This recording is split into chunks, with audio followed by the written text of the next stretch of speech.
اب تک تو میں بولتا آیا ہوں عورتوں کے حقوق کے لیے، در حقیقت میں بولتا آیا ہوں ظلم کے خلاف۔ کل ایک خوبصورت کہانی کا علم ہوا مجھے، جس میں عورت نہیں مرد مظلوم نکلا۔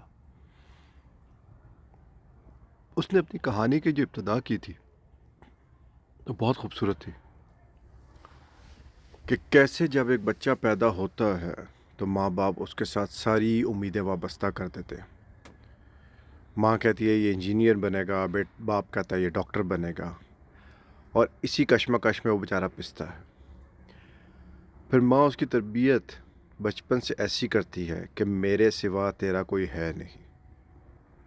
کچھ ہمارے جو یہ بزرگوں کے عجیب اقوال ہیں کہ چاہے ماں باپ غلط بھی ہو جائیں، ان کو کبھی یہ نہ کہو کہ تم غلط ہو، جو وہ غلط کریں وہ بھی صحیح ہے، جو کہ در حقیقت بالکل غلط ہے۔ دیکھیں، جو غلط ہے سو غلط ہے، وہ بھی انسان ہے، کوئی اوتار تو نہیں۔ اس کے بعد جب اس کی شادی کی جاتی ہے اپنی من مرضی سے، اس کو بیچا جاتا ہے جہیز کے نام پر، تو پھر اس کو پیسا جاتا ہے۔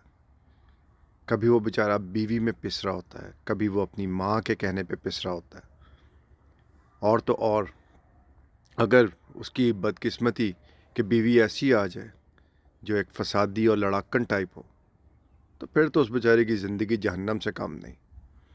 وہ چاہے جو مرضی کر لے، جس طرح مرضی کر لے، مگر پھر بھی وہ پستا ہی رہتا ہے، اور آخر اسی پسنے میں وہ مٹی تلے دب جاتا ہے۔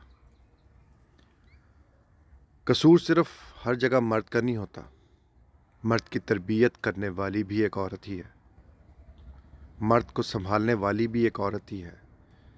مرد کو خالی کیا چاہیے؟ محبت کے چند بول، عزت، بس۔ مگر ان چند بولوں کی خاطر وہ اپنی جان لڑا دیتا ہے۔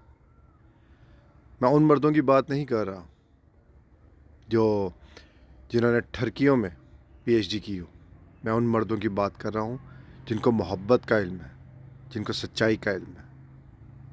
خدا را تربیت پر زور دیں، تربیت کو پازیٹیو کریں۔